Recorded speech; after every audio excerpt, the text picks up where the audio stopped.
வணக்கம். கே மார்ட் விவகாரத்தில் பிரதமர் மௌனம் கலைவாரா? காலுறை விவகாரம் தொடர்புடைய கே மார்ட் விவகாரத்தில் பிரதமர் டத்தோஸ்ரீ அன்வார் இப்ராஹிம் ஏன் அமைதியாக இருக்கிறார் என முன்னாள் அமைச்சரான கைரி ஜமாலுடன் கேள்வி எழுப்பியுள்ளார். இந்த பிரிவினைவாத சர்ச்சைக்கு மத்தியில் மலேசியர்களை ஒன்றிணைக்கும் பொறுப்பை அவர் முறையாக செய்ய வேண்டும். பல இன மக்கள் வாழும் இந்நாட்டில் பிரிவினை சர்ச்சைகள் எழுந்தால் அதனை முறையாக கையாள தெரிந்த தலைவராக இருப்பது அவசியம். இதனை கையாளுவது கடினம் என்பதை நான் உணர்கிறேன்.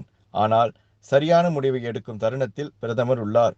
அதனை அவர் செய்வார் என்று நம்புகிறேன். இதுவரை கே மார்ட் விவகாரத்தில் பிரதமர் இருமுறை மட்டும்தான் வாயை திறந்துள்ளார்.